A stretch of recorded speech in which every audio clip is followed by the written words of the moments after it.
akan mendapatkan hisab. Dan kalau sudah pemuda kita kejangkitan penyakit kebangsawanan, mereka tidak akan melihat kanan kiri sama sekali. Ini bahaya. Karena ini, masalah ini perlu saya ketengahkan, perlu saya bicarakan, dan perlu juga saudara membuka, saudara punya hati untuk sama-sama memikirkan. Ini penyakit bukan saja di Indonesia, ini penyakit juga di tanah Arab, Timur Tengah. Pemuda-pemuda diserbu oleh kaum subversi asing dari Eropa, dari Amerika, dari Rusia, dari Cekom. Semuanya ini tujuannya ke situ. Loyokan dulu ini bangsa-bangsa yang under development, yang kekurangan-kekurangan ini, loyokan dulu. Tapi negerinya subur. Makanya orang berani ngutangi karena dia orang tahu bahwa ini negara kalau satu waktu bisa dipaksa membayar utang karena kaya. Kalau pemudanya diluyukan, maka tidak ada harapan kita bisa bayar utang. Artinya sudah alat-alat tangan-tangan yang bakal kerja sudah tidak ada sama sekali. Wal'iyad billah min dzalik. Ma'asyiral muslimin, yang kelima, lesu disiplin. Apa disiplin itu? Disiplin itu tata tertib. Dunia ini seluruhnya berjalan dengan disiplin. Tidak ada sesuatu yang jalan tidak pakai disiplin dan totoan dan tata aturan. Matahari, detik per detik dia jalan menurut disiplin, sehingga tidak bisa salah. Saudara bisa lihat dengan detik per detik. Terbenamnya matahari itu cocok menurut detikan jam yang ada di tangan saudara. La syamsu yanbaghi laha an tudrikal qamar wa la lailu sabiqun nahar wa kullun fi falakin yasbahun. Semuanya berjalan dengan disiplin. Aliran listrik negatif dengan positifnya berjalan menurut totoan dan aturannya Allah Subhanahu wa taala.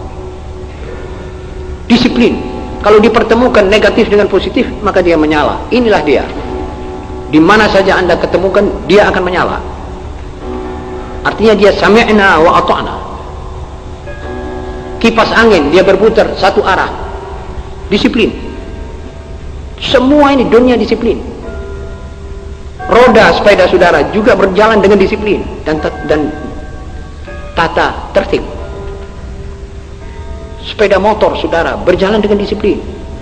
Mobil berjalan disiplin. Alat-alat dari jam yang ada di tangan saudara ini disiplin. Yang otomatis maupun yang pakai putaran berjalan terus. Siang malam dia memenuhi pekerjaannya, menunjuk pada saudara, ini sekarang saya jam sekian, ini waktunya jam sekian. Seperti satu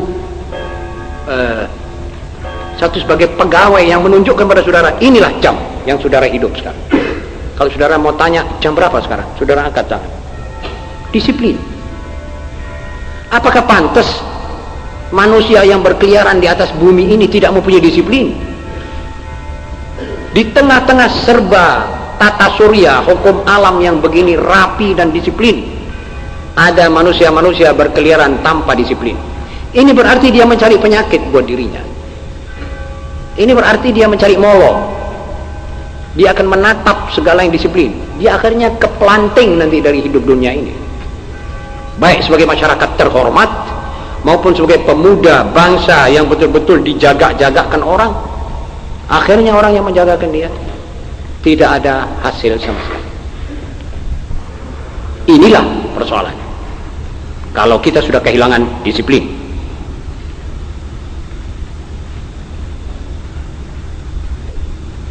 segala jenis disiplin dianggapnya belenggu. Ini sekarang banyak katakan, ini ada apa kita diikat dengan tata tertib begini. Jangan. Segala tata tertib dianggapnya sebagai belenggu, mengikat dirinya. Padahal itu mengatur. Ada pepatah Arab yang mengatakan al-batil binidham yaghlibul haqqa bila nidham. Kebatilan tetapi yang bertata tertib, berdisiplin, akan mengalahkan kebenaran yang tidak berdisiplin dan tata tertib dan tidak pakai tata.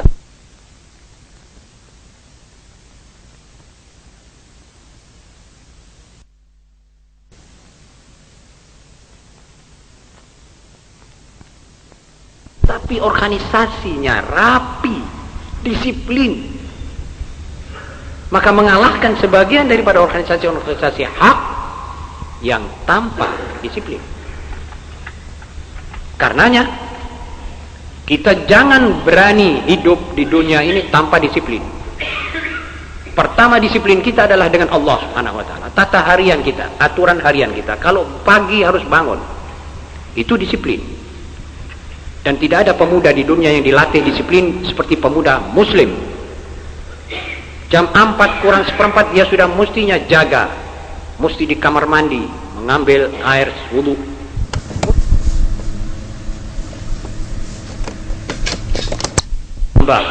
Yang sepanjang malam saya selamat, tidak ada godaan, tidak ada gangguan. Ya Allah, alhamdulillahirabbil alamin, arrahmanir rahim. Itu seperti orang lapor bahwa saya sepanjang malam selamat, tidak ada serangga menggigit saya, tidak ada kebakaran, tidak ada gempa bumi yang kau timpakan atas saya. Bangun pagi selamat, saya sekarang menghadap kepadamu ya Allah. Subhan rabbiyal azim, subhan rabbiyal azim wa bihamdi, subhan rabbiyal a'la wa bihamdi, sami Allahu liman hamidah, Allahu akbar. Itu disiplin. Jadi menunjukkan dia itu betul-betul menghambakan diri kepada Tuhan yang esa. Itu disiplin. Dan jamaah, disiplin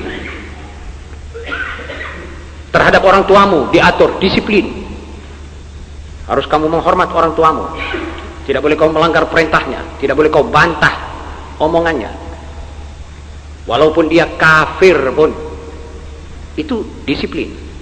Terhadap ibumu, terhadap adik-adikmu. Kalau orang tuamu sudah tua, tidak bisa bekerja, kamu harus bantu, wajib. Kalau sanak kerabatmu tidak mampu, kamu ada, bantulah dia. Itu juga disiplin ukhuwah, diikat dengan ukhuwah. Kalau jamaah berdisiplin, keluar dari masjid disiplin, kaki yang kiri dulu, sambil mohon daripada Allah dibukakan pintu kemurahannya. Allah maftahli abu aba fadlik. Kalau keluar dari masjid, kaki kiri. Kalau masuk ke masjid, kaki kanan. Begitu Rasulullah SAW mengajar umatnya dan pemudanya disiplin. Disiplin yang tidak ada 1 menit tidak ada disiplinnya. Maka pemuda sekarang ini cul-culan. Bayangkan saudara-saudara, siapa yang tidak ngeri mendengar ini? Kita yang merasa masih ada anak muda, punya anak muda dan punya anak-anak gadis, ini merasa ngeri melihat umat dan seluruh umat kebanyakan sudah mulai tertimpa penyakit ini. Penyakit A, disipliner. Na'udzubillah min dzalik.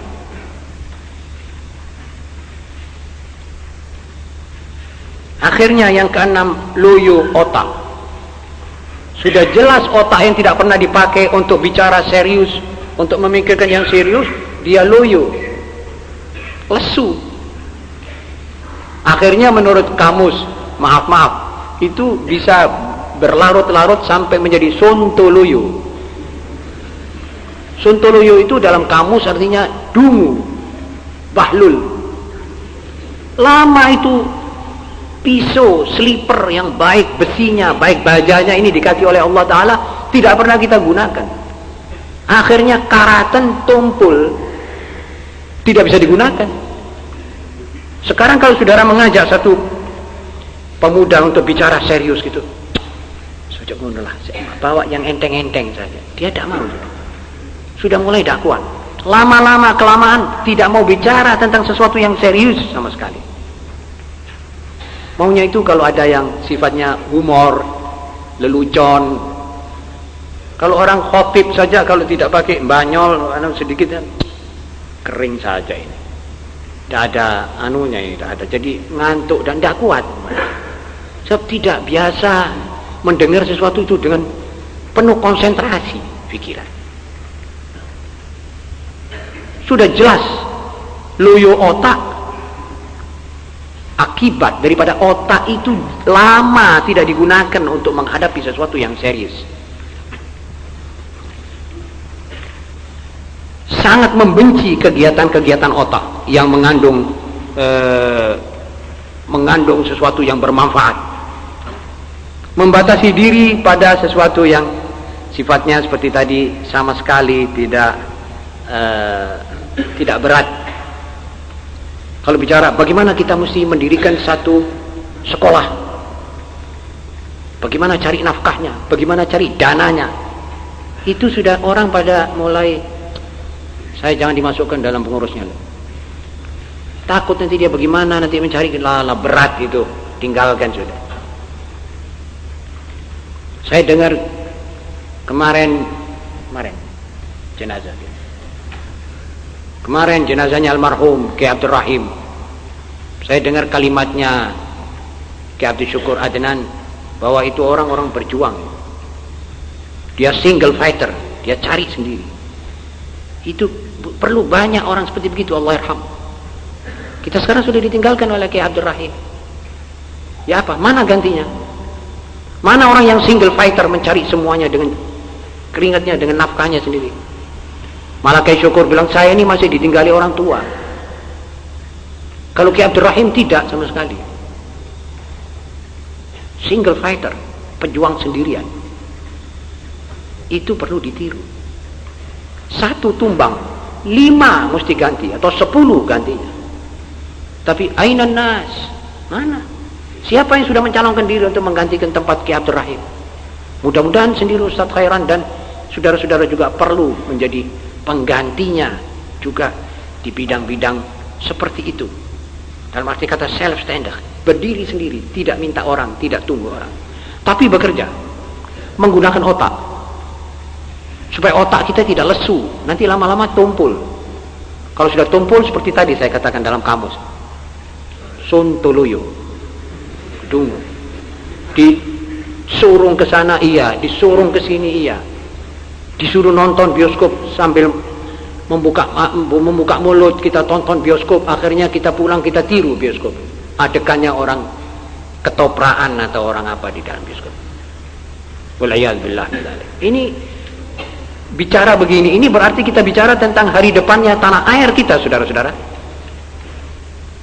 Saya tidak minta saudara tersenyum apalagi ketawa, saya minta saudara bersama saya sama-sama nangis, supaya kita sama-sama bisa tobat pada Allah Subhanahu wa taala. Jangan sampai kita dilanda terus oleh keluyuan ini, oleh kebudayaan loyo ini. Waliyadzubillah. Ketujuh, mengabaikan mutu. Kalau bekerja tidak memikirkan ihsan fil amal. Nabi SAW bersabda, Inna Allah katabal ihsana ala kulli syai. Sampai diajar kalau kamu menyembelih, biasakan dirimu menyembelih itu dengan sempurna dan baik. Pisunya tajamkan.